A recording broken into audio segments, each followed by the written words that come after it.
guys, welcome to Point Hard Book Club for January with Hit and Run by R L Stine. Yeah, this was an interesting one. I think we're going to have a few giggles along the way. Hi guys, hello. Right, I'll just add in, hi Marissa, I'll just see if I can add Goldy in. So our guest this month is the brilliant Goldy Moldavsky. Hopefully she'll get that invite. But yes, let's just, there we go. Nope. Oh, hi Goldy. Nope. Oh, There we go. Hello. Hi. Hello. How are you? I'm all right. How are you? I'm great. Thank you for having me. Oh no, thanks for joining us. Like it's been a I'm so while excited. since we chatted. I know we did like I know. a chat when the last girl came out, didn't we? And, Yeah. feels like an age ago that was. It seems like so long ago. Really, it feels just like yesterday for me. I had so much fun with you. Oh yes, I think I asked you the Joshua Jackson question, like favourite Joshua Jackson. Yeah. Of course. Gotta love him. Oh, thanks to everyone who's joining in. I'll just introduce Goldy. So if you don't know Goldy Moldavsky, she's the brilliant New York Times bestselling author of Kill the Boy Band, No Good Deed, and The Last Girl, which is also the Mary Shelley Club in the US. And The Last Girl has like amazing horror vibes, horror movie vibes, everything. It's absolutely brilliant. And I always love this cover. It's like amazing. It's like one of my So favourites because it's amazing. And most recently, Goldy has released Lord of the Fly Fest. And this cover is just, it looks like me when I wake up in the morning, minus the flowers.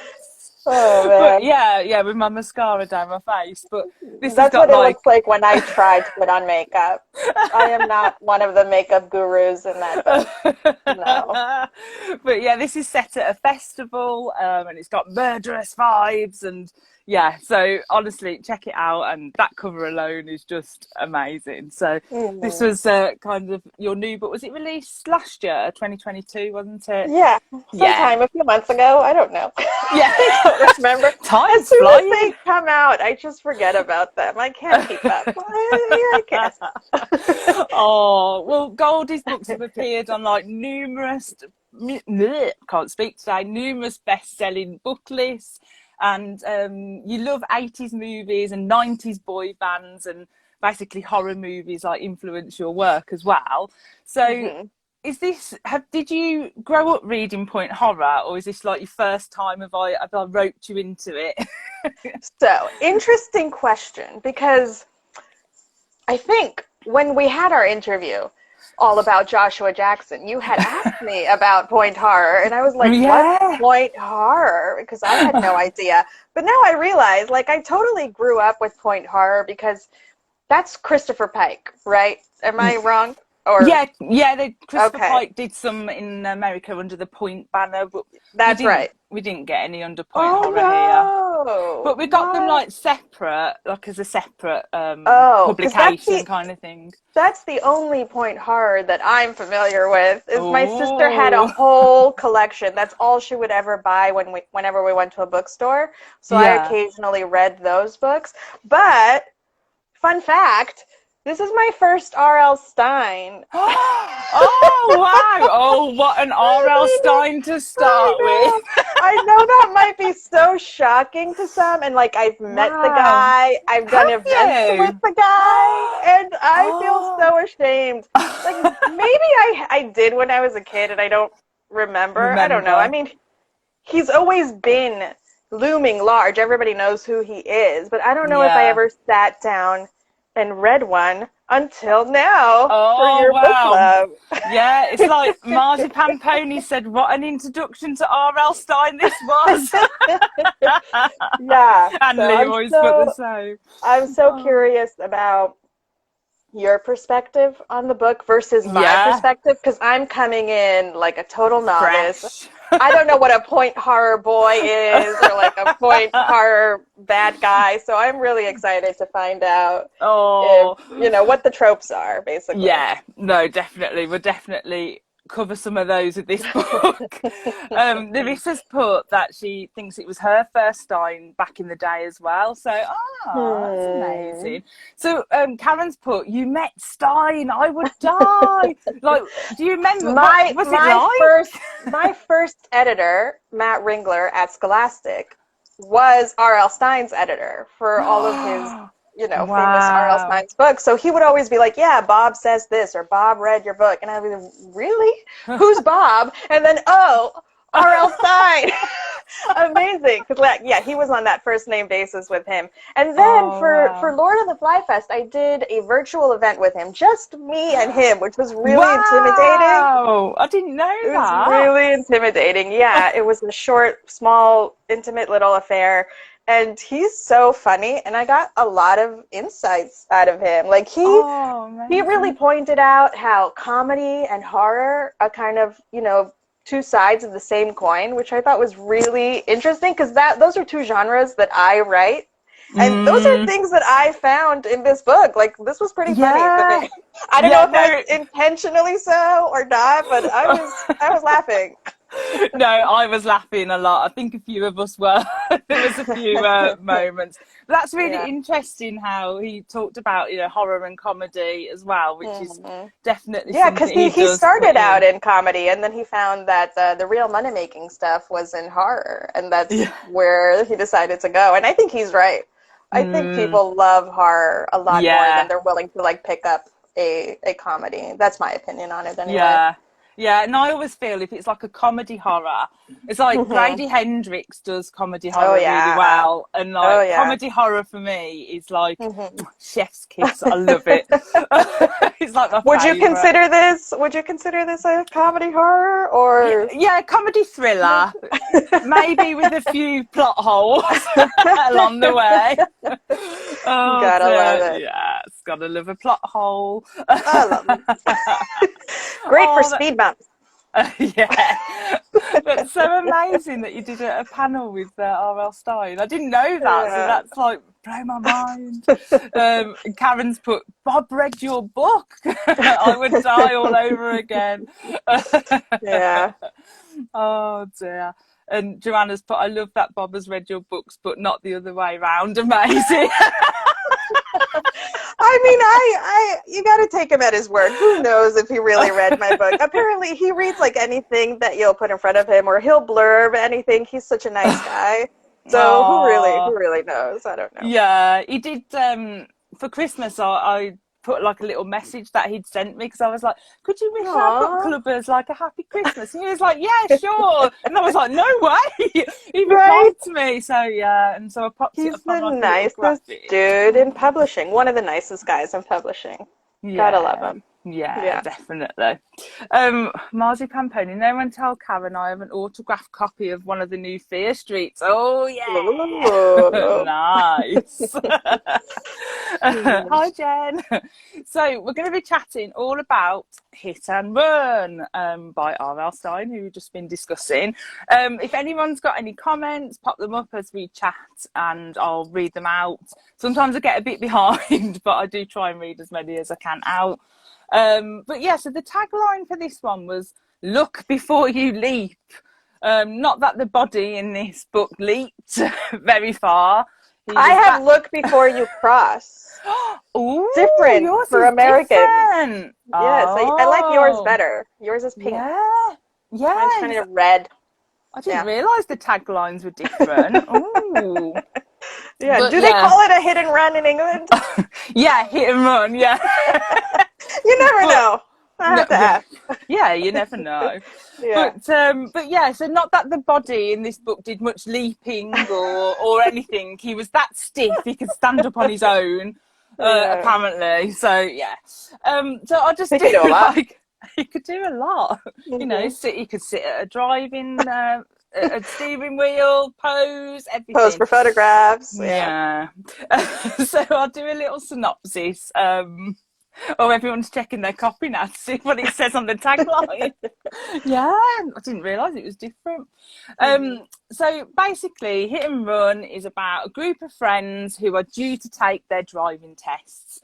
And there's the good girl, the shy guy, the jock, and of course the joker of the pack, which is quite common in most point horrors. Goldy, we get quite a range, yeah. Okay. So after playing too many practical jokes on one of the group, poor Eddie, bless him, they decide one night when the parents are not around, obviously, because again, point horror trope, they get rid of the parents. They decide to take this car out for a spin and get some extra practice in.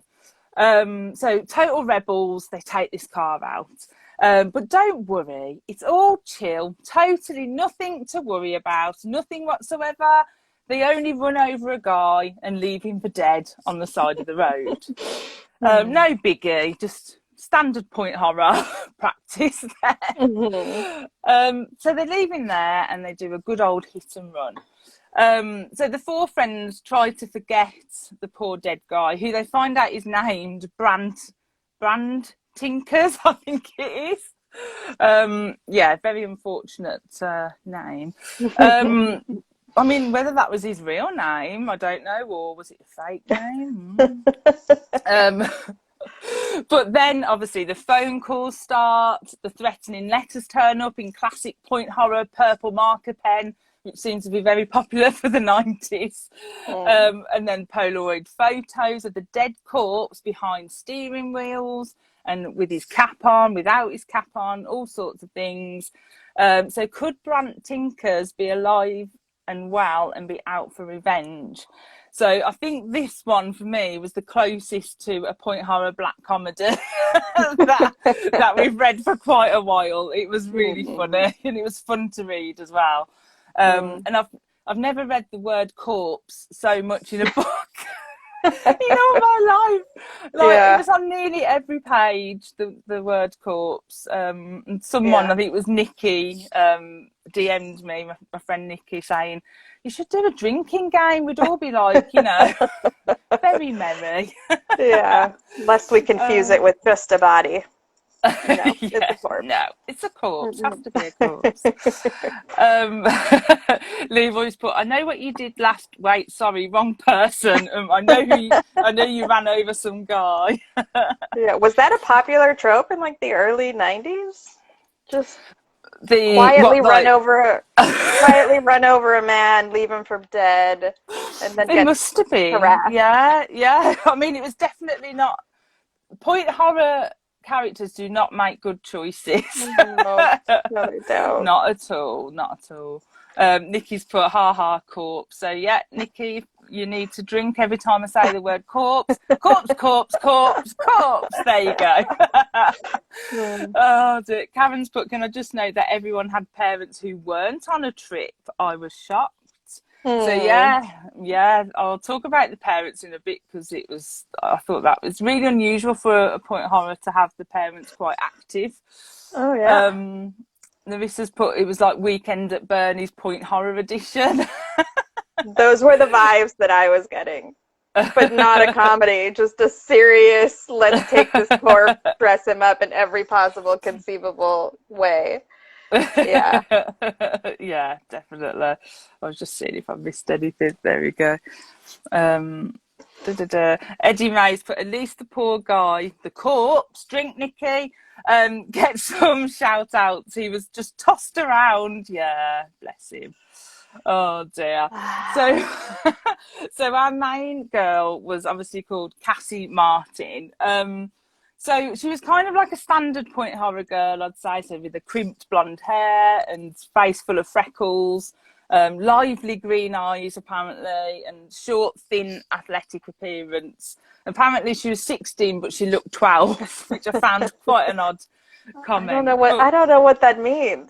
What is that supposed to mean? She looked very young. All right. So what did you think of Cassie? Did you, as a character, so just as a character, not knowing anything about point horror, did you like Cassie? Yeah. I didn't hate her, Yeah. I didn't have strong negative feelings toward her. I thought it was interesting, to say the least, that she didn't have any girlfriends, and she had this motley crew of guys with her. Yeah, and it got pointed out quite a lot, that did as well, about the because R L Stine song. wants to remind us how unusual it is for a girl to hang out with guys. And also, I think the one she hated the most was probably the one she had the biggest crush on. Did you get that sense? Who do you think? What Eddie? Do you think she? No, No, sorry, no, no, no. Winks. No, Oh the guy she no. was crushing on, the Scott Oh, dude. Scott. Yes, of course. Yes. He got on her nerves, and every Yeah. second, everything he did, and I get it, because that guy is like a wet towel. That guy has the personality of cardboard. I did not like that guy. I thought his character was more interesting than Cassie, because he's got a dichotomy of things going on. You know what I mean? Like, he's super good looking, and he's popular, and he's a jock, but he also hangs out with a group of losers all the time, and he's like shy and not a leader, you know, which is totally opposite to what I imagine a jock is. So at least I thought he was kind of interesting, if also, you know, a wet rag a little bit. Yeah, because you are right. Like, even though that was her love interest, she did like rip him down all the time. She was all the like time. Raj put, she thought Scott was a sheep, so like he followed around. Yeah. And I think every sentence she said about him was like, he's really hot and I love him, but also he needs to be more of a leader, and why is his laugh so annoying? Like, she had to knock him down with everything. Exactly. I love that. I know. How can you have itchy teeth? Like, yeah, it just makes me imagine like fuzzy, not brushed teeth. Like, I don't want to imagine that. Oh, can you imagine? I bet he had bad breath. Yeah. Well, they didn't kiss a lot. Like, can you tell me if that's a point horror thing where the romances go nowhere? Because why tell us so much that he was her biggest crush, and then they just had one awkward kiss and then nothing else? What is up with that? There's normally an awkward kiss, I would say, in a point horror, if any kissing at all. So sad. Yeah, but sometimes it's a bit hit and miss with the old kissing and smooching. So yeah, but I think there's always like a love interest somewhere along the line. But but you are right. She did seem to hate him. There was one moment where he was wearing like a red sweater or something, and her inside monologue was like, "I hope his mom didn't put him in that," or something. Yeah, she's not fun to be in a relationship with. I take it. Yeah. Oh, but I didn't hate her. I didn't hate her. She was all right. She got the point across. She told us everything we needed to know, and I appreciate her for that. Yeah, no, that's it. And I quite liked her. And Melina's got the high-pitched giggling guy, Scott. Marzipan Pony said it was so weird to keep seeing Scott giggled like every other page. If someone wrote a book about me, that's what they would say. Shelley giggled. Shelley giggles. It depends. If they liked you. If they liked you, that's something that they would be noticing about you all the time, and maybe getting on their nerves. Yeah, definitely. Maybe he giggled a normal amount, and she just couldn't stand it. It was just like getting on her nerves. Like, I can't stand Nails it. on a chalkboard. Poor guy. And he was sick, too. It had to make him sick. When he was sick, like, oh, bless him. And then bless you. Yeah, bless you. He got that sick that he sleepwalked out of the house, which happens all the time when he gets no sick. one knew where he was. Like, do you think I've got a theory on this sleepwalking thing? Because I think that it was so, like, you know how Eddie was I keep getting the names muddled up tonight. How Winks was like always like trying to get Scott on side to like bully Eddie and things. I think Scott and Winks were having a bit of an affair. What? Yeah. This is something we don't get in a point horror, sadly. Wow, I didn't see that at all. Wow. I thought it was just a fun little red herring.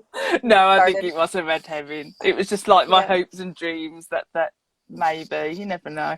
I want to read that horror novel about the hot jock teen who is sleepwalking at night, probably murdering people and forgetting about it. Oh, yeah. That sounds like a Christopher Pike, doesn't it? Like something that he Yeah, would write, yeah, definitely. yeah. Christopher Pike feels more edgy, and like Mm, they're definitely not having awkward kisses. You know, no, no awkward they're having the kisses. real thing in a Christopher Pike novel. Oh, definitely, yeah. No little quick smoochie. No, Mm-mm, definitely not. mm-mm. So yeah, so Cassie as well, she kind of made me laugh on quite a few occasions in the book. So especially there's one moment where she kind of receives like a call from the operator, and the operator tells her who's on the other end, so Brant Tinker. So obviously it's supposedly from the dead man, and that she's run over, and she just goes, "Yeah, put him through." And I'm like, I mean, would you, like, if you got a phone call like that, Goldie, would you be like, yeah, no probs, put him through, or would you be like, hell no? Oh yeah, Put that definitely. phone I would put down. him through. I would definitely put it. I want to hear what he has to say. If he's going to threaten me, I want it directly. I want the primary source. I don't want some Yeah. notes on my door. I want to hear his voice. Okay, and then I can hang up and go under the covers. But yeah, I don't falter for that one. No. What I about don't. you? I You would think hang I'd up be. immediately. I think I would hang up because I'm a wimp. Honestly, I'm the biggest wimp ever, and I think I'd be I like like, to see the horror coming, you know? Like when I'm mm, alone in a house and like I'm trying to sleep, I won't, like I'll have to face the door. If there's an open door, I have to face the door just to be able ah. to like know if there's something after me. I can't turn my back to it, you know? So that's the difference Ooh, between you and me, yeah. I think. See, I just would turn my back. Would I turn my back though? Like if I was in like a haunted house, might Hmm. be like different. I don't know. Think Or about it. I'm just a wimp. I'm gonna have nightmares. Gonna sleep with one eye open tonight now. Yeah. Like Scott. um, yes. Oh dear. And then with Cassie as well, talking about funny moments, there was this whole scratching at the door moment, and I had to read the whole scene twice because I laughed that much. Hmm. So R L Stine, especially in Point Horrors, does this really I would say it's a point horror trope. So it's like this big build up. Someone's scratching at the door. There's someone there. Blah blah blah blah blah. Then he just like chapter break, turn page. Oh, it's just a leaf I scratching mean, at the door. genius. Genius. Point blank. I mean, that's how you write a chapter break. I mean, and he figured this out decades ago. Like, people still need to learn that. That's how I kept reading this book. Like, what is scratching at that damn door? You know? That was Yeah, me throughout the whole book. it did build up like the tension in that particular scene quite well. Like she sees like a figure running away and things, and just hears this scratch, all the time, and it just ends up being a leaf. Love it. It just made me laugh. Love And it. yeah, Melina's put the sorry if I keep going like that, it's because there's a little fly keeps flying around in here. Melina's put the scary leaf made me howl with laughter. Yeah, I was really Mhm. laughing at that. I think Larissa sometimes talks about I can't remember which book it is now, but there's one with a mop scare where it's an R L Stine one. I think it's The Witness. And like there's this mop. It's like all this build up. Oh, it's just a mop in the cupboard. I love it. So yeah. I aspire to write like that. I love it. We expect to see that in your next book, Gold. But that's the thing. Would it hold up? Like, could a book like this hold up now? You think? Yeah, I don't know. I think some elements I think would. Yeah.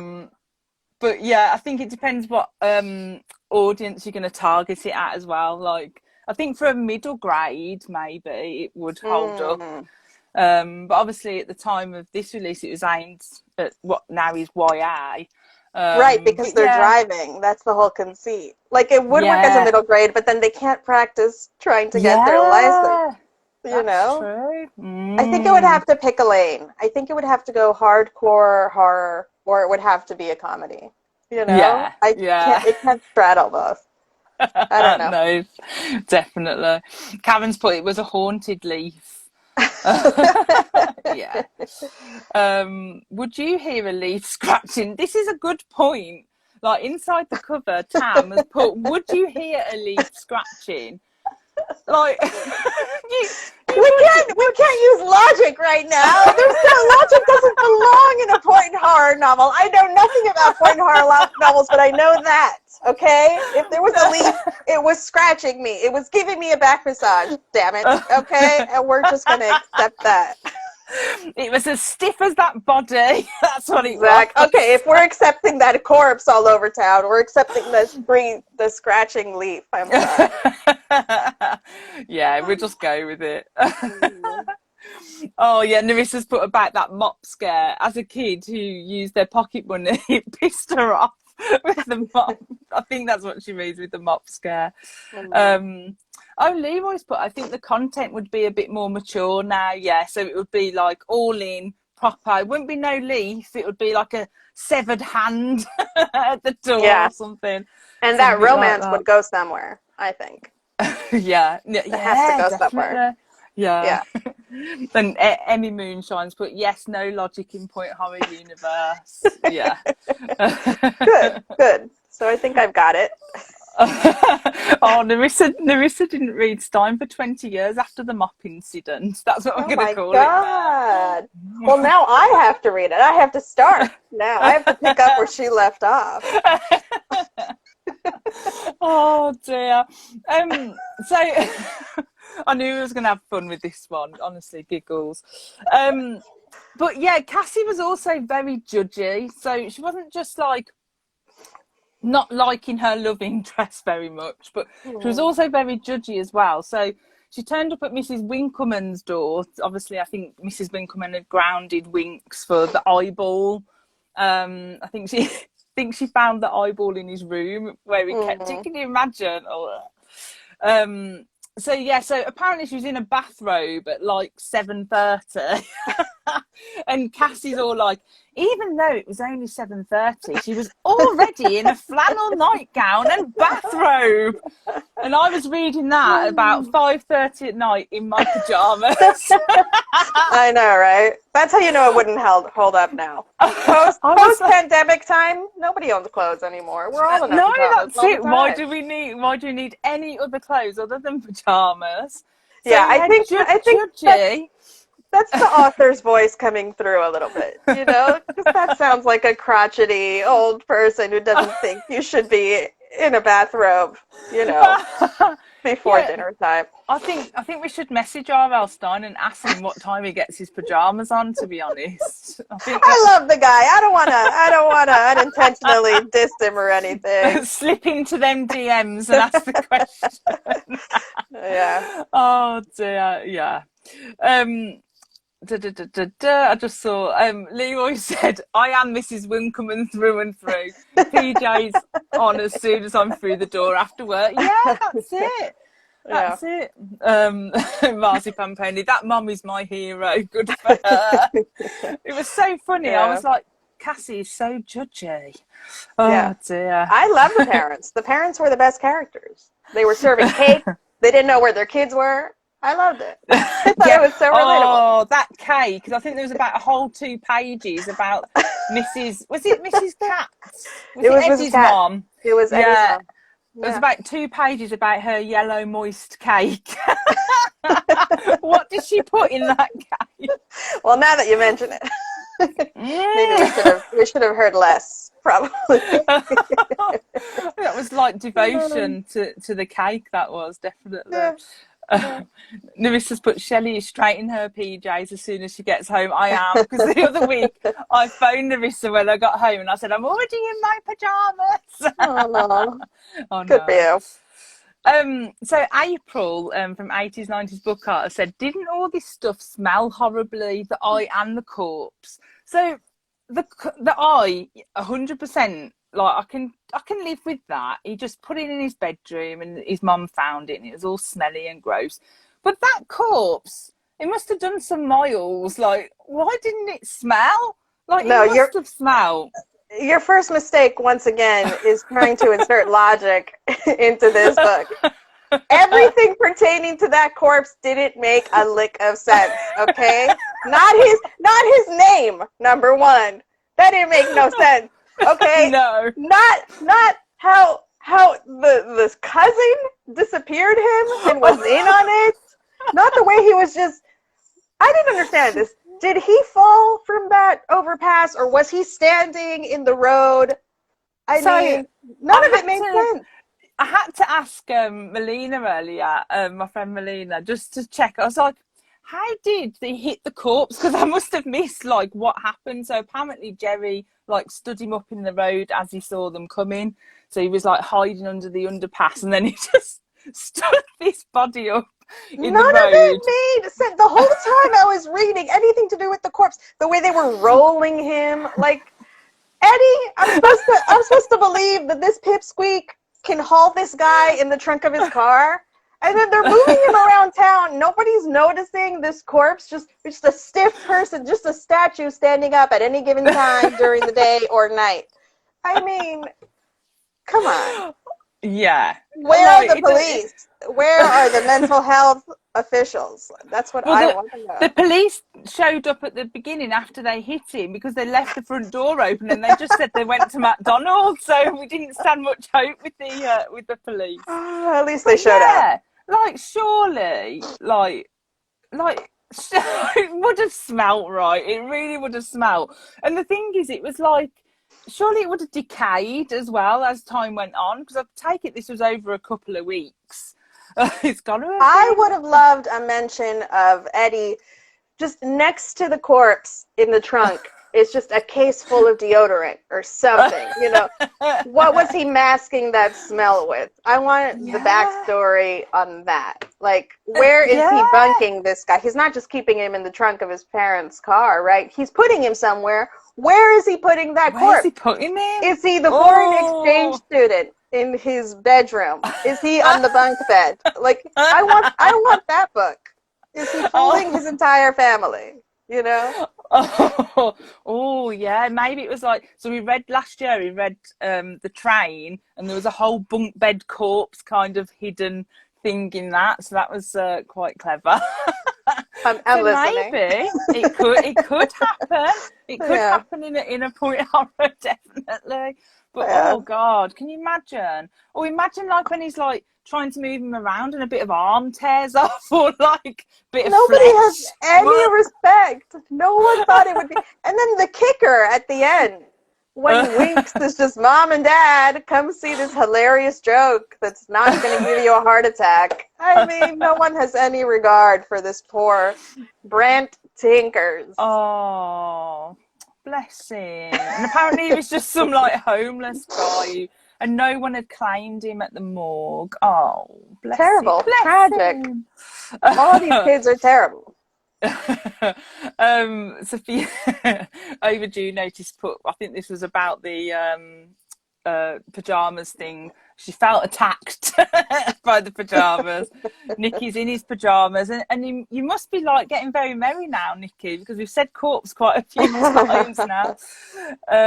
Yeah, she was living her best life in her bathrobe. Melina's put, I work from home and live in my PJs. Yeah, lots of PJs, love.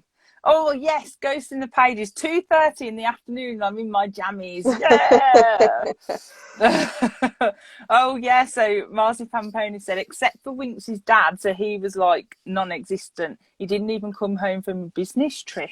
Oh, yeah. The Winks in the hospital. Winks felt very much like Corey Feldman stand-in. Yes. Do you get that sense? I did, 100%. Yeah? That's who I kind of pictured as well, which is really strange because we haven't discussed this. We haven't talked. That is who I pictured.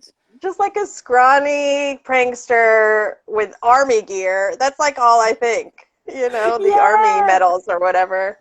Yeah. And you could totally imagine him playing the pranks and doing it and winding Eddie up and just the way that he was, and especially in that yellow get-up. There was a whole scene where he was wearing like this yellow thing, and I think he looked like a Easter chick or something. And I think he said, "My grandma brought me this," and I could imagine Corey Feldman like saying those lines, like, perfect casting there. That would totally. Be. Oh, we missed out on a movie of this book. I know. Didn't we? Nerissa's put maybe that the corpse was embalmed because obviously it came from the morgue. Maybe Jerry embalmed the corpse before. Yeah, maybe taxidermy or lovely. And so then April's put, I was thinking that, but oh my god, does it still work in a hot trunk? Yeah, because it's going to be like, mind you, it was winter time, wasn't it? I think it was winter time, so it would maybe a bit cooler. I don't know. I only know what the winter's like here in the UK, and it's freezing. Yeah. Oh dear. And yeah, Raja's put, Jerry could have been sacked for gross misconduct. So I agree on this. Like, I know Eddie did what he did, and he was just doing it to get back at them and stuff. But the real person who seemed to have got away with everything was Jerry, the cousin, who supplied the body in the first place. Like, removing a corpse from like a government building is like, and no one noticing or anything. And he was obviously in on this joke for longer than he claimed he was, I think. I think he knew. Yeah. He claimed he didn't know. And I love how Jerry at the end is a psychopath. Yeah. I think. Yeah. I think he was projecting a lot. He was living vicariously through Eddie doing this joke. And then at the end where he's like, he'll finally get the help he so desperately needs. It's like, you're the one who needs this help desperately, my friend. It's like, all of them need to be in jail, as far as I'm concerned. Jail. To all of them. Well, especially as well with Jerry, like, and then he carries on with this poor corpse and plays more pranks, like, one last joke. It's like, no, Jerry, that's not funny. Where were you in this book? We needed a character to be like, no, this is not cool. Putting their foot down. I'd be gone. I'd be too scared. Yeah. Marcy Pamponi's put, lol, I'm pretending that the cousin embalmed him before he stole him. Not that the ME's office embalms bodies. Ooh, but it's the only thing that makes sense. Oh, yeah. Oh, it's the only thing. Oh, dear. Nerissa's put, can you imagine being Brant's family and finding out that this has been done to his body? Be like, you lost the body, what's happened? And then you have to tell this story to Brant Tinker's family. We'll return him. Just one more joke, you guys. Just one more. Let my parents just see him on the porch. Just one more time, please. Karen's put, I looked this up, the US laws, and you can get 5 years in prison for using a corpse disrespectfully. So why are they and parents all lols about the corpse and the eye pranks? I don't know. Maybe that law didn't come into effect in the year that, when was this written even? Do we know what year this was written? I think it was 92 over here we got this. 92. You might have got it a little bit earlier. Yes, I have 92. Oh, 93 in the UK, we got this. June 1992.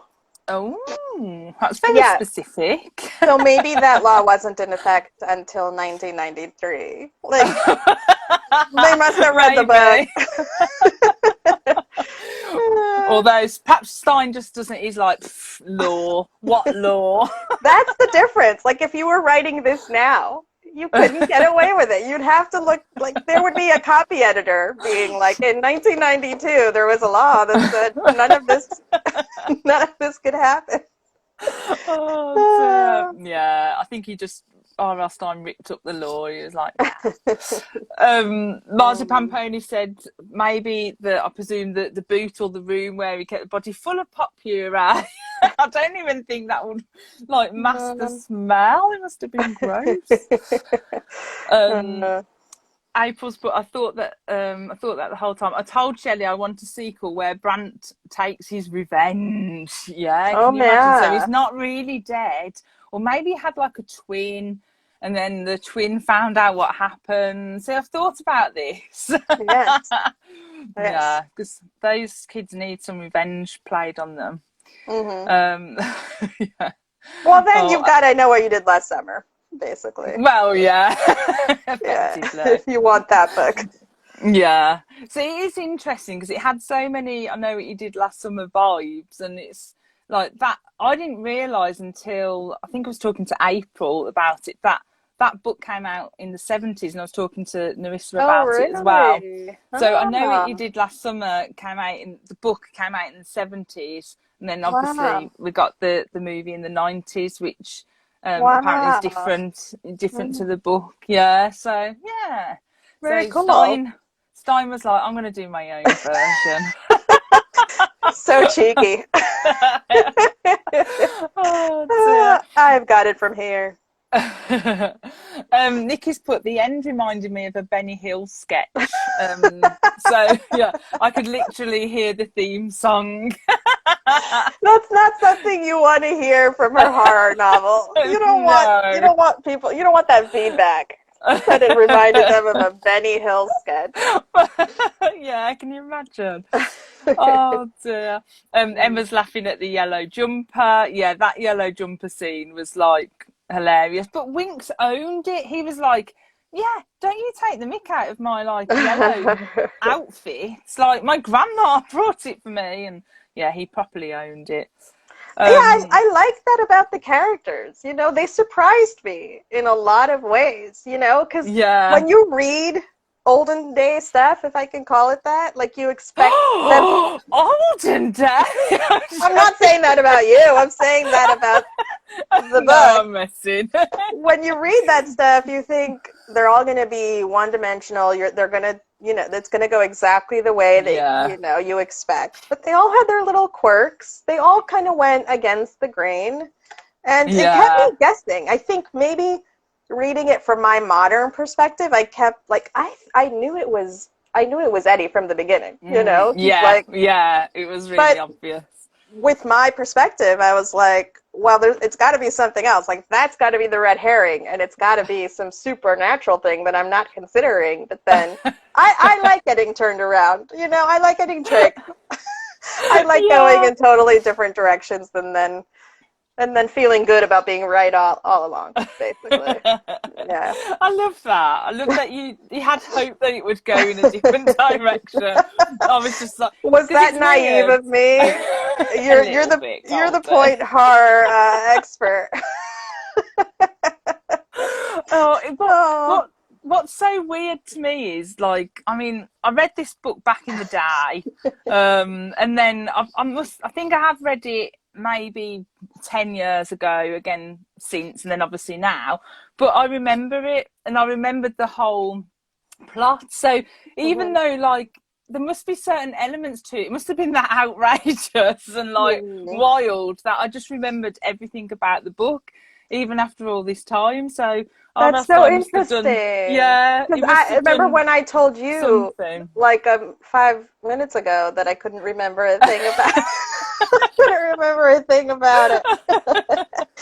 Couldn't remember their names. Nothing. Yeah. No, it's weird because it's like as soon as I start reading, I'm like, oh yeah, I remember this, and then it all comes back to me. So R L Stine must have had some type of impact on me. Luckily, I don't go around pinching dead bodies and hiding them in the trunk of the car. It didn't scar me that much. Oh dear. Kelly's put, I think they were trying to imply his family weren't so well off. Oh, I'm not sure what that bit was about. I think I've got behind. And Rissa's put, but then they would, Brant Tinker's family weren't so well off, but then they would mean a funeral had been paid for by family. Ooh. It was all Jerry's fault. Kelly's put Kelly Goblin Lakes, but it was all Jerry's fault. Yeah, I agree with that. I think Eddie was just a bit of a casualty. He was just felt sorry for him a Well, little he bit. be tried as a minor, and Jerry Yeah. is at least 35 years old. So, you know, Yeah, it's gonna have been like yeah. well, older, but he didn't get any comeuppance at all. That's the thing I didn't like. Hmm. Um, a Nightmare on Elm Street's put and when he gave Winks an eye as a prank, yeah. So oh, Jerry giving Winks the eye, yeah, just casually giving people's eyes away from the morgue, yeah. And Scott's Yeah. put, I like to think Jerry got sacked. I don't think Jerry got sacked, No, sadly. Jerry runs that place now. Yeah, he's like head honcho now, in charge of all the dead Yeah. bodies. Jerry sells kidneys out of a van.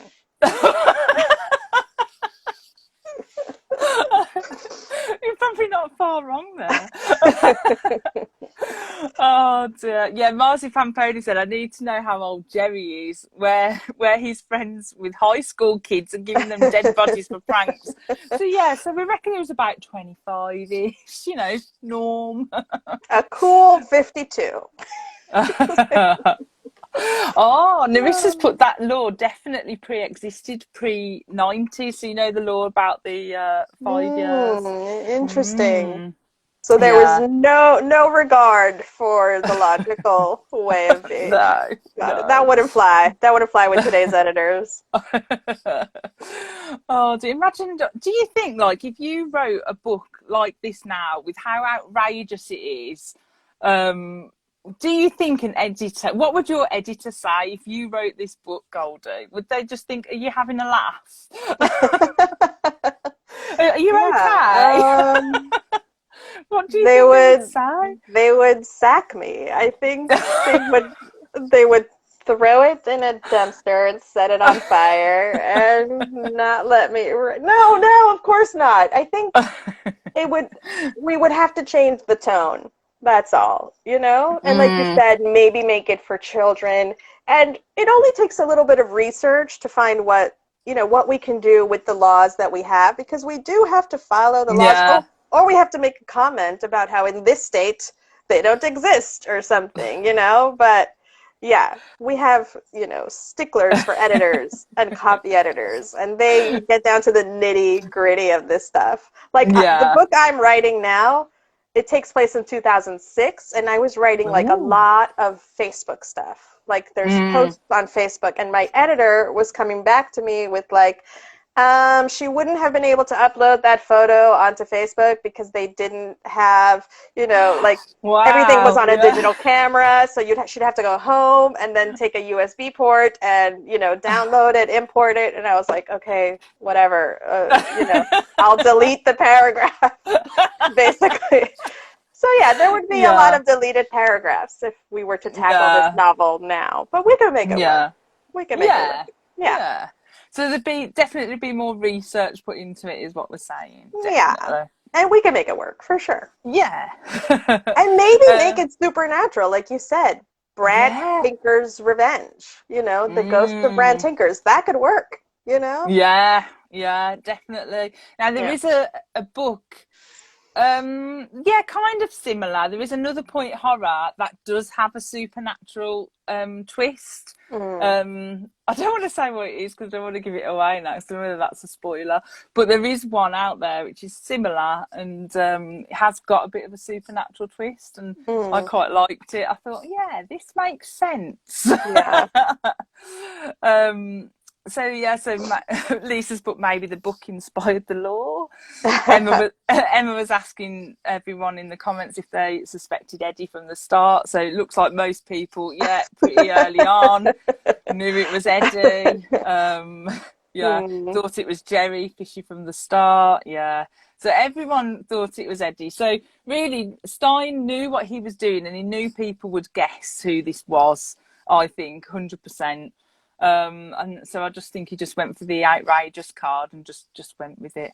That would have been such a point. Have a sequel, Brant's Revenge. So yeah, so if someone wants to write that, I would definitely read it. Hit and runs happen a lot. Marissa's put hit and runs happened in a lot of teen horrors. Had it in April Fools, which is a point horror, and Pike's Chain Letter. So there was a hit and run in that. Emma was laughing at saying olden day stuff because there's a bit of a joke that we can't believe that the 90s was like only 2 years ago, right? It wasn't as long ago as what we think. Yeah. Just, everyone's laughing at me gasping about olden day stuff. Sorry. Oh God. Olden days. That's the taboo word of the day. It's just we refuse to believe it, Goldy. We are in denial. In denial. We are. I feel you. Yeah. Marzipan Ponies put she can get away with that because those of us that remember the olden days are too old to get up off the couch. In their PJs at 2:30 p.m. Oh dear, yes. You're like, I grew up in the 90s too. I get it, guys. I get it. Yeah, but it was only last year. We don't need to worry about it. Exactly. Yeah. It's not olden days. I'm just trying to catch up with the comments. Karen's put maybe Brant donated his body to science, and Jerry figured pranks were science. Oh. I love that. That's a good theory. I love that. Yeah, that's how it could work in this day and age. Why not? Yeah. And also, I think if we're going to do it like that, everybody would have to die, probably. Like, laws don't matter if nobody can get in trouble for them, you know? Yeah. So the person who steals the body would have to end up dying. And then we don't have to worry about the cops, you know, coming to get them. So true. Oh, dear. Bookish Primas put they totally should bring back Point Horror and Fear Street, but with modern touches. So still knowing that the intention for it to be cheesy, non-logical comedy horror.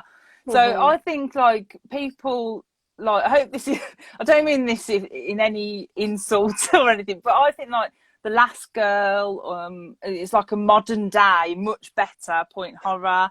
Like, yeah, honestly, and then you've got people are doing it really well. So yourself, and then you've got Amy McCaw who did the Mina series, and Cynthia Murphy, the Midnight Game. Like those to me are up to date because Cynthia and Amy, for example, have grew up with point horror. So obviously those vibes do come across. So we have kind of got it in a kind of different way. So the fun element's still there, and so I think we have got it. It's just not branded point horror, but it'd be so awesome if like they did bring like point horror back. Karen's put I want a full sequel of Just Jerry. How many other bodies has he propped up on roads or given eyeballs away to kids? Is he a serial black market body part salesman like you said, Goldy? I think it's the only thing that makes sense, as someone mentioned earlier. I think that's a great motto to take into this book. It's the only way this makes any sense. It is definitely. Oh dear. Couldn't be Kelly's put couldn't be anyone else. Worked it out early on about Jerry's involvement. Predictable but an enjoyable book. I thought it was Jerry the whole time, Karen said. Yeah, so maybe that's what Stine was going for, that it was going to be Jerry. And then they just threw this twist in about Eddie because he felt that they were picking on him and wanted to get revenge. I mean, he'd got to have been a good actor, hadn't he, Eddie? Like, he's got to have been, like, to play along that much.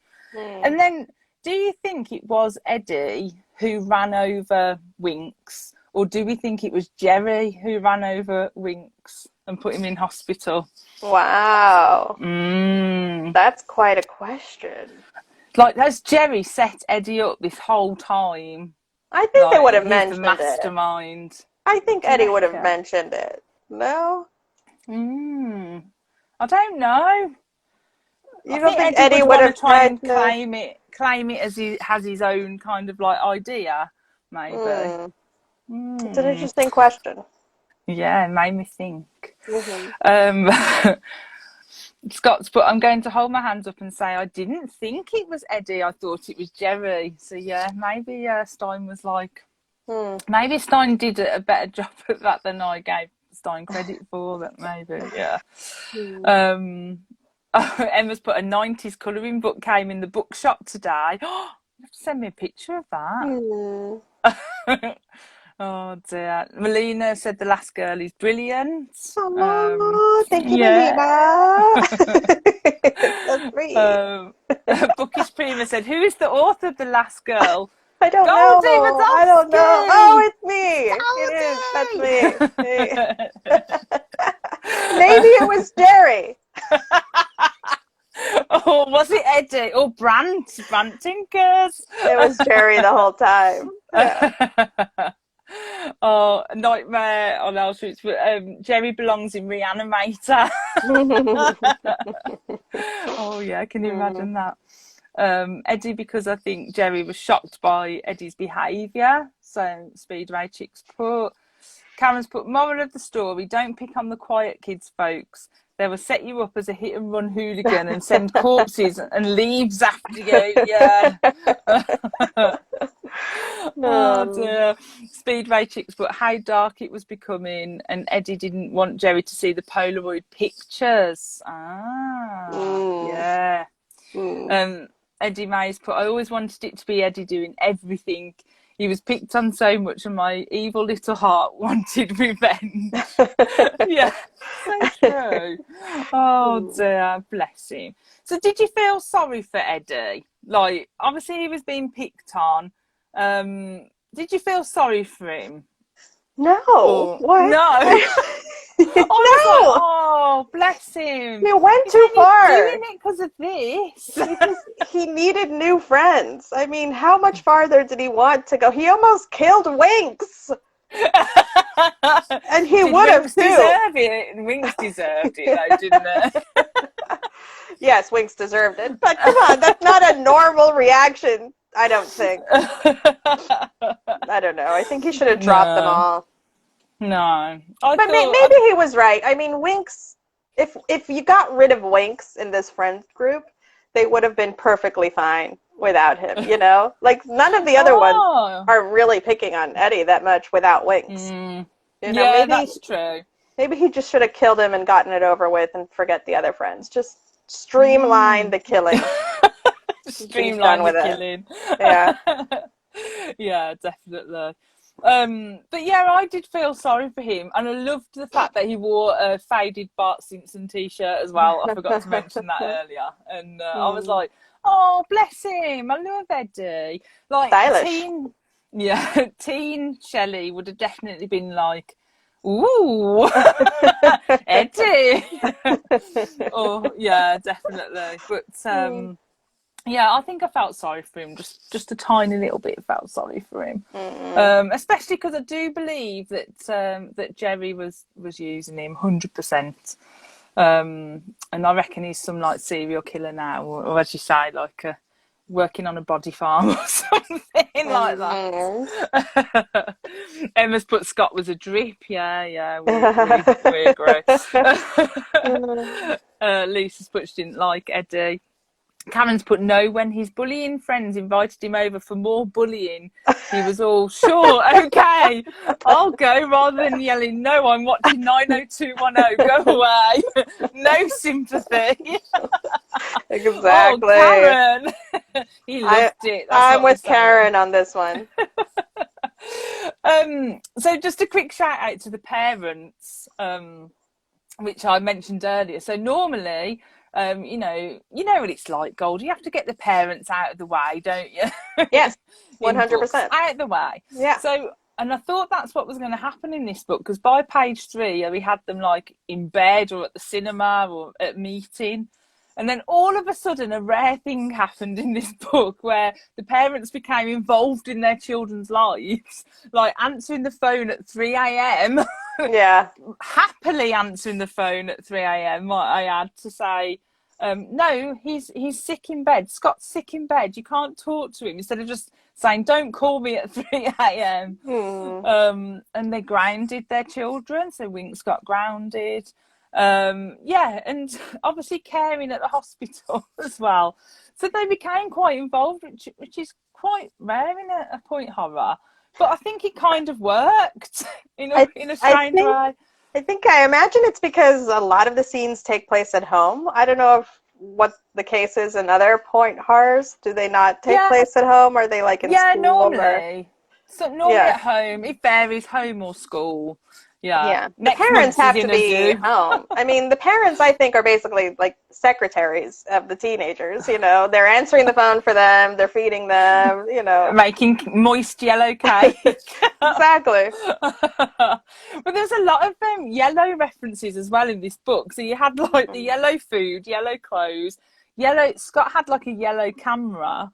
Right, and the Bart Simpson. Yellow lights. Yeah, the Bart Simpson. What does it all mean? Yeah, what does it mean? Why did they put so much yellow in and then mix it with that pea green hospital that he was in? But yeah, so much yellow. Don't know what that was all about. I'd love to know. Do you remember if anyone else noticed that? Yeah. Yeah, I picked it up. I pick up weird things sometimes. I'm like, oh, why is it yellow? I just saw Karen. Tam's put, I felt very sorry for him, but he went too far. So that's on about Eddie. Karen's put, did I miss this bit, or did the parents not notice the smashed car after the hit and run? Yeah. They didn't, because it was Scott's parents' car, right? It 100% was, I'm sure. I mean, they're present up until the point where where they have to notice any sort of detail about their children's lives. You know, they're present, but they're absent. And I think that's the kind of balance you're trying to strike when writing a YA novel. You know? Yeah, that's true. Very you don't want them paying too much attention to their cars or their children. Really, anything they own. Oh no, that's true. Kelly Goblin Lake has put, maybe yellow was Stine's favourite colour. Yeah, maybe he's sitting at home right now in his yellow pyjamas, but it's only 8 o'clock here, so it'll be the afternoon there for you, isn't it? So it's a bit early. Yeah, maybe it was his favourite colour. I never know. It's like Diane Ho's point horror's always got like purple references in. So I reckon that was like her favourite colour. Marzipan Pony said, I think Stine put in the big scratch on the Volvo so that there would be plausibility. Deniability. Plausibility. Yeah, that's it. Yeah. Well done. I couldn't get my tongue around that one. But yeah, I forgot about that. Yes, 3 p.m. here, Marzipan Pony said. Not acceptable for pyjamas, according to Cassie. But according to Shelley, you can put them on. So overall then, Goldy, like, what did you think overall? Did you enjoy it, your first, like, point horror? I mean, I definitely had a fun time. It was a quick read. It was nice to delve back into the olden days. We're okay with I had fun. I had a good time. I like horror that's not too serious, you know, so yeah. It didn't make any sense and I didn't have a problem with it. I loved it. I like that. That's a good summary, that is, definitely. Yeah.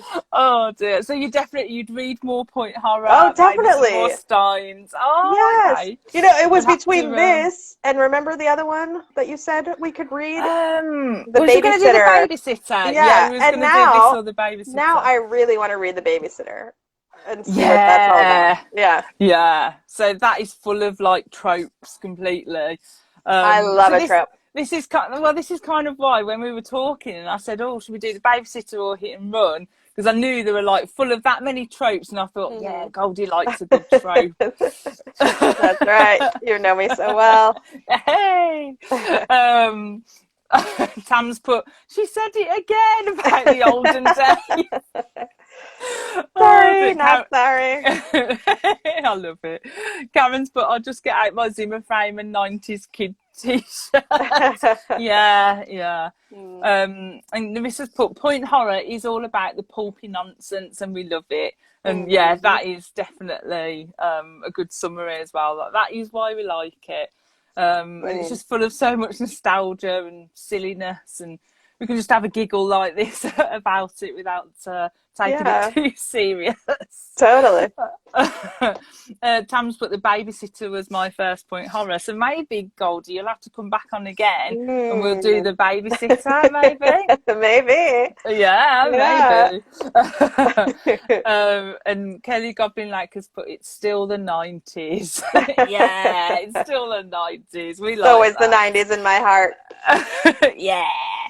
Oh, well, Goldy, thank you so much for being such a fab guest. Thank you. Honestly, this was so much fun. It was so nice chatting with everybody. Thank you, Shelley, for having me. Oh, no, thanks for joining us. And do check out Goldy's books if you haven't. So The Last Girl, or the Mary Shelley Club in the US, which I must get a copy of because the cover of that is amazing as well. But it's The Last Girl in the UK. And do check out Goldy's new book, Lord of the Fly Fest, as well. And I'll recreate this cover tomorrow morning. Thank you. Thanks, guys. Thanks, everyone who's joined in. We'll see you next month. All right. Bye-bye. Thanks, Goldy. Bye. Bye.